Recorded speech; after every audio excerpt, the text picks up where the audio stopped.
Today on Running to Him. Our first response to God should be to worship Him.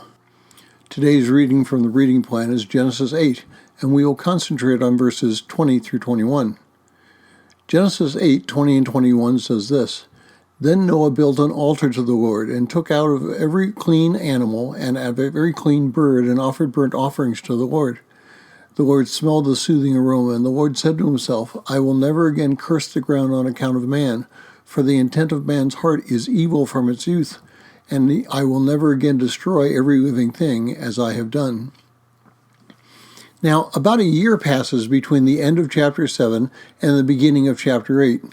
We know nothing of Noah's life during that time, but based upon what we have experienced this last year with the COVID pandemic, I would think that Noah and his family were ready to get off the boat and get back to life on dry land. What I think is key to this chapter is not necessarily the process that Noah went through to make sure he could get off the ark, but the fact that he waited for God to tell him to leave the ark. And then Noah's performing sacrifice to God as the first recorded event in Noah's post-flood history. He demonstrated his righteousness by first worshiping God. Now, if you think about it, Noah and Abel similarly responded to God. They both placed God first in their lives through worshiping Him first. Abel offered his firstborn animal as soon as it was time, and Noah offered his sacrifice to God as soon as it was time. Both recognized the primary position that God had in their lives. God's response is also telling because He recognizes Noah's worship, but makes a statement that mankind's heart is evil from its youth. This fact helps us understand human nature and the negative things recorded in the Bible about people's actions. Now, somehow, we never have to teach our children to do bad things. There are never any schools of evil in which we register them to learn selfishness, lying, stealing, lust, etc. These characteristics come naturally to them. We are damaged goods from the outset.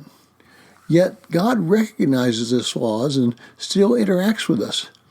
Now, I used to think my mother was not telling the truth when she would say that she could not remember the bad things I did as a child. Yet, I feel the same way about my children. I know they messed up at times, but I can't remember the details, nor would I want to. God recognizes that we are flawed from the, open quote, get-go, close quote. He knows that our hearts are evil. Everyone is bad. No one who has been created through natural sexual relations is pure. Now, we can argue where and when we become impure or sinners, but we cannot say that we are pure. I'd like to say something about the truthfulness of the flood story. Noah as a man is mentioned 13 times outside of Genesis. Ezra, if he was the one that wrote the book of Chronicles, and I think he was, Isaiah, Ezekiel, Christ, the author of the book of Hebrews, church tradition says it was Paul, and Peter in 1st and 2nd Peter all mention Noah as a historical person and the flood as history. Therefore, we should not pass this story off as a myth or some parable as some churches do today. Noah's history is our history, and therefore we should know it, honor it, and learn from it.